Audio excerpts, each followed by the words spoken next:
الحسن، الحسين، المحسن، هلال، عبد الله، عبيد الله، عثمان، ابو بكر، عمر. شوفوا وصلنا الى 11 ولد موجودين، وفيهم الحسن وفيهم المحسن وفيهم الحسين وفيهم هلال وفيهم. لم تجد رايه واحده من رايات الشيعه الا عليها يا حسين بس. سالتش نفسك؟ لا.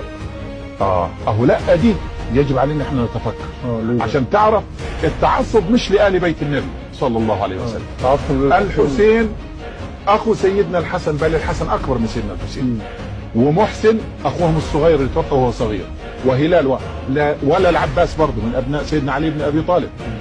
الجميع هؤلاء يقصوا بعيدا لسبب واحد بسيط، ان الحسين بن علي رضي الله عنه لما فتح عمر بن الخطاب بلاد فارس اثر بنات كسرى يزدجر اللي هو ايه، اللي هو كان ملك ساعتها، كسرى ملك الروم. اسرى البنات الثلاثه. بعد ما جاب البنات الثلاثه الى المدينه زوج واحده لمحمد بن ابي بكر الصديق، والثانيه لعبد الله بن عمر، والثالثه لسيدنا الحسين. ابناء ملوك بقى، فلازم احطهم في مقامهم.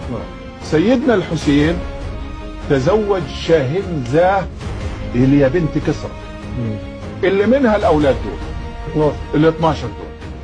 منهم محمد زين العابدين بن الحسين، محمد بن زين العابدين بن الحسين، محمد الباقر بن زين العابدين بن الحسين، جعفر الصادق، موسى الكاظم، لغايه 12 امام، لغايه الحسن العسكري اللي بيقولوا مستخد، وهو طبعا اساسا ما كانش موجود. 12 دول ابناء بنت كسرى. طيب. لذلك اول ما تتكلم عن الائمه لا تجد ائمه عند الشيعه الا ال 12 دول. ليه؟ تعصب لبنت كسرى، اي تعصب لآل فارس وليس لآل محمد صلى الله عليه وسلم. ولو كان التعصب لآل محمد لوجدنا ابناء الحسن يدخلوا من ضمن 12، ابناء هلال يدخلوا من ضمن 12، ابناء المحسن، ابناء عثمان، ابناء يا رجل ده حتى عثمان وابو بكر وعمر اولاد سيدنا علي يا دكتور سعيد.